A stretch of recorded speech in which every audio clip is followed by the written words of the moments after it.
Hi everybody, Ben Cotton. I'm going to have a quick talk about open source licensing. Raise your hand if you don't have much experience with licensing. Everyone's kind of familiar with it. Okay, so I'll skip through a lot of the intro-y kind of stuff maybe, and obviously stop if you have questions. This got put together last night, so it's going to run through a quick introduction myself into what licensing, kinds of licenses, talk about non-code licenses, and then some good practices to follow when you're licensing whatever it is that you actually do. So first of all, I should remind everyone that I am not a lawyer. Although I watch a lot of Law and Order, and I kind of play armchair lawyer. But nothing I say should be taken. Like if you have legal questions about validity of a license or something, go ask somebody who knows what the hell they're talking about. I had just kind of an interested open source advocate when the OSI started offering individual memberships. It's like, sure, I'll throw $40 at Simon Phipps to say I'm a member or something. That's cool. I have actually made contributions to an open source license. I'll talk about that a little bit. And as a little bit of credibility, Richard Fontana follows me on Twitter, and if you don't know who that is, he's a lawyer for Red Hat, and he's been involved in a lot of GPL and other licensing work for many years, so that gives me some degree of credibility, I suppose. Purdue football team. I'm sure he loves them. Sam Watterson from Not yet. Not yet. The keyword is yet. So licensing is basically just an implementation of copyright law. Congress has the ability to set copyright laws and say, who's allowed to, make use of something that someone else does. Every time Mickey Mouse gets close to becoming public domain, the period gets extended. Basically, licensing specifies what can be done with code or not code, although we're going to kind of focus on the code. I didn't include this bullet, but it can be a very contentious issue. There are a lot of licensing holy wars, just like, the editor holy wars and, any other technical holy wars. Licensing has its own fun. So in my mind, there are kind of three different broad categories of licenses. There's a proprietary license, which is, Microsoft sells you this product and you can launch it and that's about it. And you do whatever it says. Apple says you're not allowed to make weapons of mass destruction with iTunes. If you do that, you're violating their license, and probably some other things. We have open source licenses, which generally have two broad categories, copyleft and permissive, which I'll explain in a little bit more detail. Since this is the Greater Lafayette Open Source Symposium, I'm assuming that that's kind of the area that we're interested in. And then there's also public domain. So I want to divert into some definitions here real quick. So this is the first part of the Holy War. What is open source? What is free software? So the open source officially is defined by the Open Source Initiative, and I was going to put the highlights of their definition, but there's like 12 points to it or something. It's fairly broad and not easily condensed. The upshot is you can see and do things with the source code. It's open source, right? There's a lot more to it, but that's the high-level view. Now, free software is defined by the Free Software Foundation. There's some really creative people here. And they define 4 freedoms, and the freedoms are zero-indexed, as you would expect. So free software is basically, it's a moral position. So Richard Stallman says, it is immoral to have non-free software, to produce non-free software.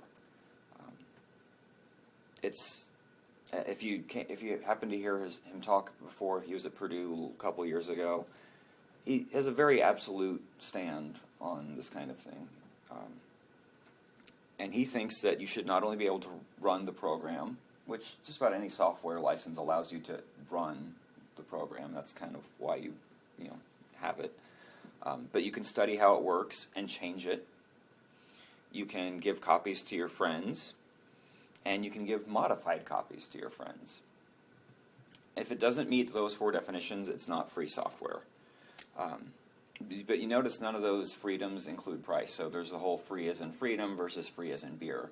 And even open source software doesn't have to be free in either sense. Stallman doesn't use the word Libre, right? That's like John Holland, those guys, right? Yeah. Stallman really likes the word free and hates open source because he feels like it's been co-opted.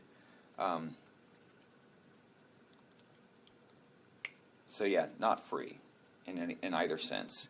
I kind of like to think of it as, rectangles and squares. So all free software is open source. Not all open software is free. For the purposes of the rest of today, we're just going to gloss over this distinction. I'm not really interested in having religious arguments about licensing. So we'll talk about public domain licenses. Basically, public domain is, here you go, here's my stuff, do whatever, I don't care, I have no enforceability over anything. The interesting about public domain is that not all jurisdictions have this concept. So there are some countries where you cannot just throw your software out there and let people run. So there are some licenses which are nearly public domain, but not quite. For non-code kind of things, the CC0 license from Creative Commons is basically that. In the U.S., there is a concept of putting something in the public domain if you just don't care about whatever happens to it. Take it and run. Anything produced by the federal government with a few restrictions for national security and whatever. But things produced under public money are supposed to be in the public domain. Doesn't mean it's necessarily easily accessible, but it's there. There's actually a software product that the Weather Service came up with that they only make available on Windows. And it runs pretty well under Wine, but I'd just like to get at the source and see if I can get it. It's mostly in Python. It could probably run on Linux pretty easily, right? And add a few tweaks to it. I'm going to have to file. I'm actually thinking about filing a Freedom of Information Act request to get the source, because I emailed the guy and he's like, "Oh, don't worry, it can run under Wine." I was like, "That's not the point." You should make a big thing, make a blog post about it. It'll be a big deal. Tens of people probably will. Hey, you show up on Hacks and Happenings newsletter. It's not just Lafayette people are following you, man. There's all of Central Indiana is cares about my blog now. Generally, you read it. Yeah. Yeah. Also tornadoes. Yeah. So copyleft licenses are fairly common. Things like the GNU General Public License, the GPL, the Mozilla Public License, and Copyleft Next, which is the one I've contributed to. And that's one where Richard Fontana said, you know what? I'm going to take all the things I don't like about GPL v3, I'm going to throw it on GitHub, later Gitorious, because the Free Software Foundation was offended that he would use GitHub. But it was done as basically a community-driven project. So Richard Fontana is a lawyer with a lot of experience in this kind of stuff. And most of the contributions have come from, most of the substantive contributions at least, have come from lawyers. But there have been a few things from just people who are technically interested, and basically the idea is to create a minimally long license that hits all the important, what he feels is the important points. It hasn't had much traffic lately, but for a few months it was pretty high traffic, where making a lot of changes. So if you're interested in how the sausage is made, the commit history is basically a textbook on the history of copyleft licenses. It's actually really interesting. If you're interested in that kind of thing, which I realize is a very narrow domain of interest. Even among all the code reviews. Yeah. But some of the features of copyleft, and I'm using the term features not with any kind of approval or disapproval. Some people would consider these bugs, but basically a derivative work must use the same or similar license. It's considered viral. So if I write something that's under the GPL and you take it and use that code in your program, in order to do that and distribute it, you must distribute it under the GPL or a compatible license. So basically what this does is it prevents you taking something and making it closed source downstream. GPL v3 is even stricter about some things, which is why, say, the Linux kernel is planning on never moving to it. There's an anti-TiVoization clause.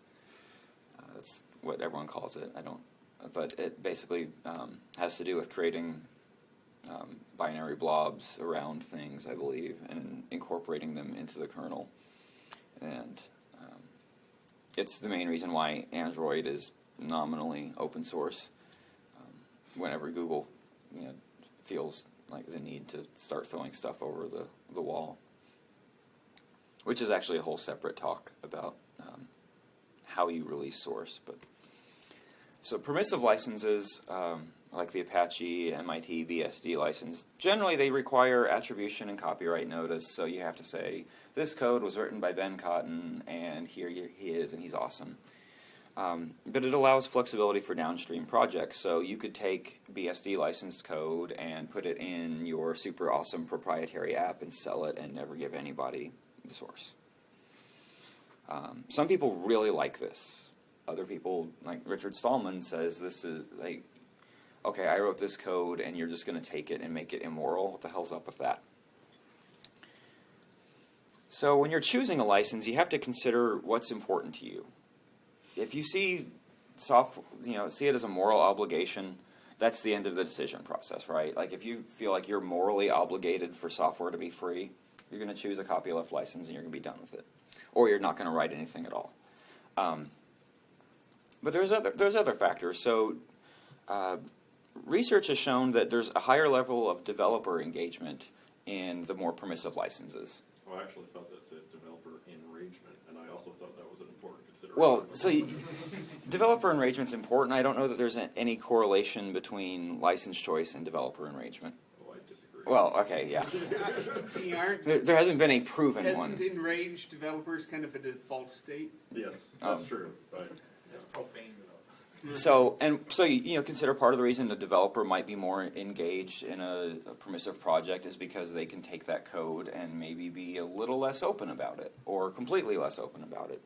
So developers like that. By the same token, research has shown that user engagement tends to be higher in copyleft projects. I'm not sure to what degree, like pick a random person off the street and they're not going to care if, Firefox is under the MPL or an Apache license, right? So there's some degree, the definition of user is a little funky here. But for non-developer engagement, it does tend to be higher in GPL projects. So one of the things you consider is, all right, when I'm doing this project, is it something that I'm basically going to do by myself and I just want to get feedback from my user community? And if that's the case, maybe you lean towards a copyleft licenses. If it's something that's like, this is going to be a big project, I'm going to need a lot of developers out there helping me, maybe you lean a little more towards a permissive license.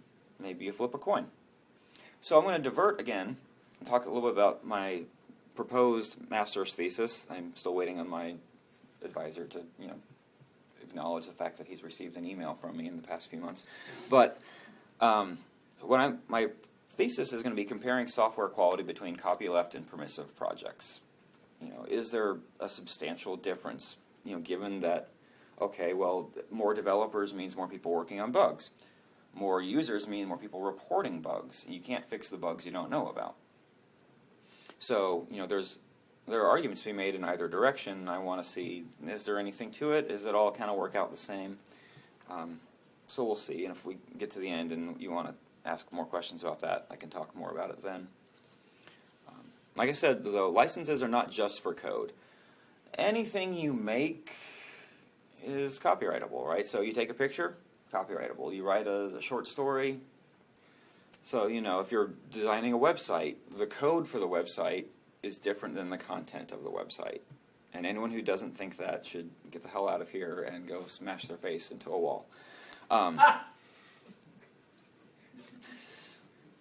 So tell us, what do you really feel? We're avoiding the holy war. Yeah. We're avoiding the licensing holy war. Yeah. Okay. So the Creative Commons licenses are very popular for non-code work, although they explicitly say, hey, they're not suitable for code. Especially for things like documentation, which, your projects you provide documentation for, right? Because that's awesome. There are several variants that are kind of along the same model. So the least restrictive is Creative Commons attribution. You just under that license, somebody has to say, this was done by so-and-so. There's a share alike, which says, okay, you can use this, but you have to use it under the same license. For example, the Fedora documentation is done under a Creative Commons attribution share alike. So you have to say the Fedora project did this documentation, and if I'm using it in, if you're making some downstream, Fedora spin-off, you want to package the documentation with it, that's cool, but you have to also make it available under the same license. And there's also a non-commercial variant. So if you write something, you're like, use this for whatever you want, just don't make any money off it. Creative Commons has a license for that. And you can combine, so attribution exists on all the Creative Commons licenses except CC0. May still have an attribution point to it, but it's not, it's kind of a separate thing from the main Creative Commons. But you can throw on non-commercial and share alike in whatever manner you want. So it's really popular for, art documentation. They have a searchable website where you can find licensed work through Flickr and Google Images and other shit like that. So some practices, we've talked about licensing. What the hell do you do with your license? So first of all, you should plan what you want to do with your project. Do you want this to be something that you might get included in, a larger project? Do you want to write a kernel module that's going to be accepted into the mainline Linux kernel? Do you want to write some neat little feature that gets accepted into a web browser? Do you want to write a plugin that's going to be accepted into your command line Twitter client? Or do you want to make this yours forever, that use kind of project that you run and whatever happens? So have a plan for what you want to do, because that's going to inform your license choices. When you make code available, always include an explicit license. Include the license name and the version, and include the text in like a copying file or a license.txt or somewhere explicit. There are a lot of repos on GitHub where people have thrown their code out there and said, cool, we're open source now. But if you don't have a license, unless you explicitly say, here, this is open source, from a legal standpoint, it is not. Yeah. By default, it's proprietary. All rights reserved. So this could get you in trouble. Well, it could get people who are using your code downstream in trouble if you don't have a license. And so we say don't use unlicensed work. So if you find this cool software on GitHub and it does this awesome thing and you want to incorporate it into yours and it doesn't include a license, run. Or contact the developer and say, hey, what license do you want? Ed? I would like to offer a comment. That also, I have the same problem a lot with code examples on blogs. There's almost never a license on them. And I think the intent is usually that the author wants you to be able to use that code if you'd like, but not always, and it suffers from the same problem. So if you blog about stuff and have code examples, I think you need to be explicit about it there, too. Yeah. Because it might fall under if the blog has a lot of blogs like that. sometimes they will, but it's just, I think a lot of people just copy and paste and don't Right, pay they don't think attention to about that. it. Yeah. And yeah, so. Yeah. That's a very good point. And on your blog, you should also include a license for the content. If you don't want anyone taking your words at all, then you can leave it off, and it's effectively, all rights reserved. But if you're okay with people kind of remixing or, whatever, it's taking a paragraph out of your blog post to do something, then you should let them know. You should also not use works with an incompatible license. So you shouldn't take some GPL code, slap it in your BSD license project, and ship it out the door, because... There's a much version GPL. Well, okay. Some GPL is less infectious than others. Yes. And it depends on how you use it, too. So if it's, actually like copied and pasted into your code, that's different than just, calling a library function somewhere. It gets messy, which I think is part of the reason that people just kind of avoid using other people's code sometimes. There's not invented here is really strong no matter what you do. But licensing compatibility doesn't help. And you don't use your own license. it's a lot. I've seen a lot of people write their own software licenses that are very close to some existing license and slightly different, either intentionally or unintentionally. But for the most part, the publicly common licenses, the ones we've been talking about, the Apache, the BSD, MIT, GPL, they all have some degree of legal vetting that have gone on. They're generally been written by people who understand copyright law to some degree. And so if you go to enforce your license, it helps that it's actually, a judge isn't going to say, what the hell is this? And I mean, the judge is going to say that either way, but at least from a legal standpoint, it does legally allowable things in a legally comprehensible way. There are times when there's just no existing license that does exactly what you want, but in most cases, maybe you should change what you want to do, right? I mean, is it really that important that people are required to capitalize your name in the appropriate style? If you really want the first letter to be lowercase and the second letter to be uppercase, and all the E's in your name replaced with 3's, okay, maybe you can include that in your license, but don't. So that's the end of the things I had to say. So if there are any questions or comments, Flame Wars, now's the time for it. Did you look at,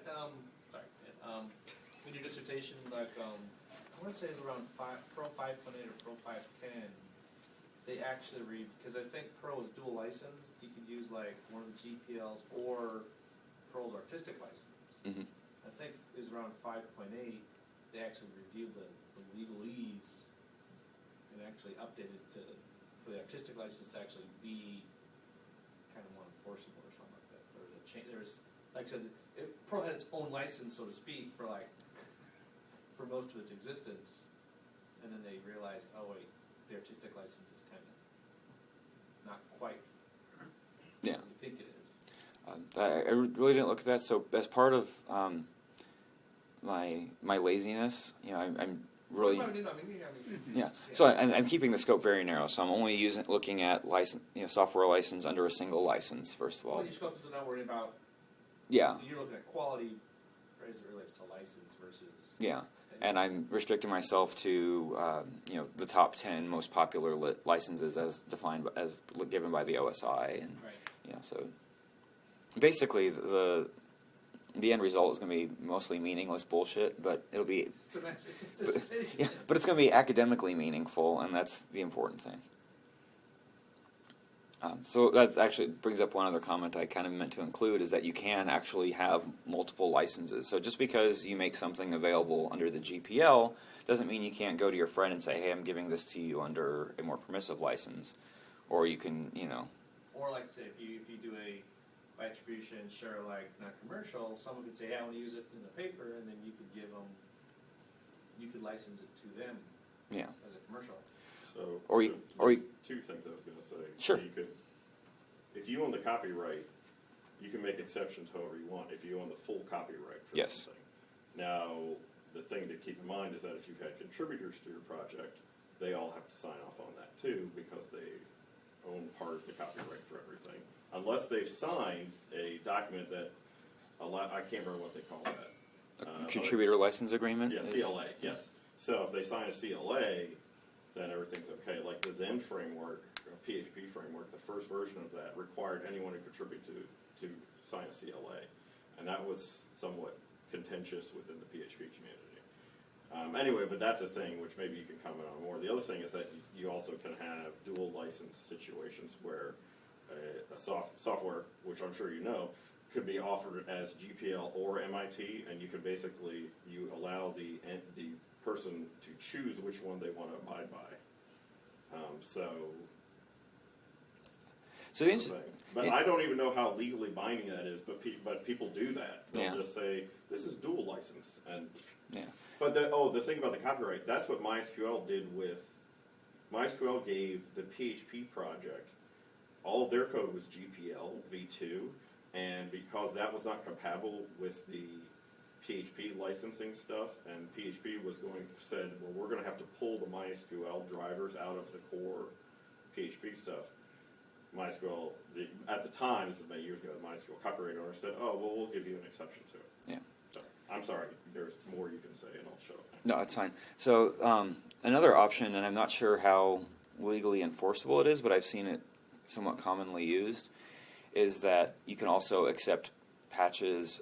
Basically, so you can basically have an inbound equals outbound. So if I have a project that I'm licensing under the GPL v2, I can say I accept patches under that same scheme. Now you still have some issues about what you can, make available to other people. Again, you can always make things available more restrictively. It's harder to make things available less restrictively.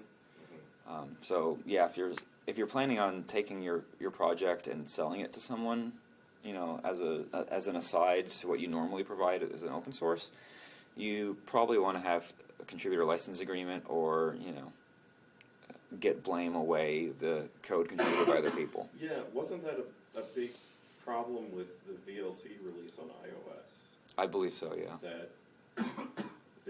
That VLC's license is a copyleft license, and the Apple App Store specifically prohibits copyleft licensed software because of the nature of what it requires. So basically, it is not, copyleft software is not compatible with what you do in the App Store, because it forbids you from doing certain things that copyleft permits you to do. So VLC, I remember it got released and then got pulled because there were some contributors to VLC, of which there have been lots, who said, "No, I don't want this in the App Store," and got it pulled. And then, I don't know, it's back now, and I don't know how they all sorted that out because I didn't pay attention, but I know it was in for a week and then, or some short period of time, and then some of the contributors said, "No, that's not supposed to be in there," and went to Apple directly to have it taken out. Yeah, so you can get into messes like that. A few years ago, the Fedora documentation group the documentation used to be released under the GNU free documentation license, which I'm not really familiar with that license, but everyone I've ever talked to about it seems to hate it. Mm-hmm. So they're in the process of switching to Creative Commons, and for several years the project had required agreeing to a CLA before you could start, before you could get repo access and stuff. Mm-hmm. But there were some documents that were old enough that they actually had to, track down the people who had written, this guide 15 years ago, and it hadn't been updated in 14 years probably. Mm-hmm. But in order to, keep going forward with it, they had to find this guy and get his sign off on it. It can get messy, which is part of why you should think about ahead of time. What's your project going to look like in 5, 10, 15 years? You can always change the license on, if you release version 2, you can always have a different license than version 1. But once something's out there under a license, it's kind of hard to pull back. How's the code inside documentation? Does it all get the same blanket documentation license? Code examples within the... Or do you have to have kind of separate licenses? For Fedora, I don't think we really include a lot of code examples in the documentation. Yeah, a lot of stuff doesn't have a lot of code in it, but I'm trying to think of Perl documentation has a lot of code. Programming languages have a lot of code examples in its documentation. Yeah. And if you were writing a scientific programming in Perl book and you wanted to make it available under Creative Commons license, you would have a lot of code examples in there. Right. You could. But then I guess maybe the documentation is probably released under the same license as, actually for programming languages, it's probably the same license as Perl because it's kind of part of Perl. Yeah. So I'm probably saying Python too. It's all language, so to speak, unless it's an explicit. Yeah, I would generally say you should license the code examples under something different than the non-code content, just because there's not really a license that is well tailored to both. That's the thing, as I say, because they're kind of they're not quite orthogonal, but they're different enough that you'd be one.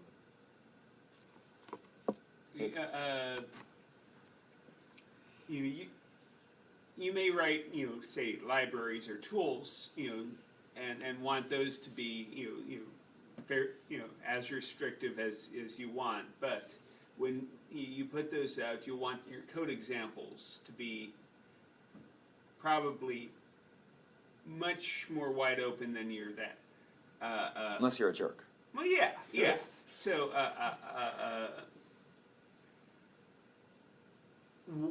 is there a license you would suggest, or that for for code examples? I mean, you mentioned blogs, and there's lots of that in mind. So I'm thinking through that. So for trivial code examples, like 3 lines, like here's how you write a header in HTML.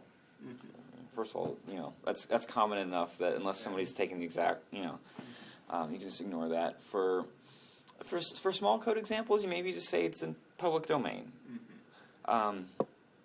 Generally, for code examples, I would go with a really permissive license. BSD or MIT licenses are generally pretty, or Apache, like all of those are fairly, here, take it, do whatever. So I believe they all require attribution. So there may actually be a better license for, just take it and run, I don't care. But it kind of depends on what, do you care if somebody uses your code example in their, super expensive, charge a lot of money, never give the source away to anyone project. If you don't, then, whatever. If you do, then you basically pick the license that suits what you want to do with your code. Which is a good way of not answering your question. Right. Think about it. There are a lot of license choosers out there. I don't know that any of them are particularly very good. They tend to be biased towards whatever license that the person who wrote the license chooser likes. And it's license chooser again. And it's really easy to write questions such that you basically steer the person towards the license you want them to have. So any license you come up with on a license chooser, take with a grain of salt. The cool thing that GitHub does now is when you create a repo, it actually has a drop-down menu for, hey, pick a license. Right. And you don't have to use any of those licenses, but it kind of prompts you like, hey, you should have a license, and here's several you can choose from, and I believe it even throws the license file into the repo. But it might not. I don't know. Anything else? The BSD, it's like I find morally objectionable, but as I understand its appeal because you just take it and run with it. Yeah. Same thing, I guess same with MIT too, I guess, is like, they're like, take it and go commercialize it and hide it. I know amongst web developers, there are lots of folks, and I would probably be included, who will just not look at GPL, say v3, because there's tons of stuff that it won't work with. GPL v3 was basically oh crap, technology has changed since we last wrote our license. Right. And there's even a Frero GPL, which basically says no, you can't have any fun with this software. Right. So you can take GPL of any version licensed software and put it on like a software as a service platform, and you're not technically redistributing it, so you don't have to release the source. The Frero GPL closes that loophole. Right. And I think it gets questionable about like what's with interpreted languages. How does linking, how is code? Is this code interfacing with that code necessarily or not? And I think that scares a lot of people away from GPL v3. Yeah. Particularly in the context of web stuff, where you've got different things interacting, but it's not compiled, so it's sort of a little less obvious. Yeah, v3 is pretty So, faster. so that and that I think may be another reason for people to do dual licensing is because I wonder if, and I don't know about legal tests to this, but that it would allow something like, let's say, jQuery, which I think is dual licensed, to be used with stuff that also uses GPL, or copyleft code, which otherwise would be incompatible with, say, something that is permissive, like I think it's MIT licensed otherwise. And so the interesting thing about dual licensing, like I said, legal tests, I'm not aware that it's ever been tested, but I don't know how, like if you went to enforce something where, somebody chose a particular license, and, so if you had under a permissive and a copyleft license, and somebody used it under the copyleft and then violated that, I don't know how you would enforce that. And it's like you have to sign your name in a book when you start using this code that you're using it, and you register. I will forever use this as GPL. So I think that's more of a mental. Can you just do both? Oh, I was wrong. jQuery is just MIT license. Yeah. So, I don't know. So you have any preliminary stuff in your station in terms of quality? I haven't done any. That far yet? I haven't done any measurement yet. I don't want to do too much work until I officially get my proposal approved, because Yep. you know, if they say no, this is a stupid idea. He's basically on board with it, but you know, I want to get the papers signed off, because if I have to change something, I don't have to go and redo my work. And also, I've got other things to do. So. Anything else? Thank you.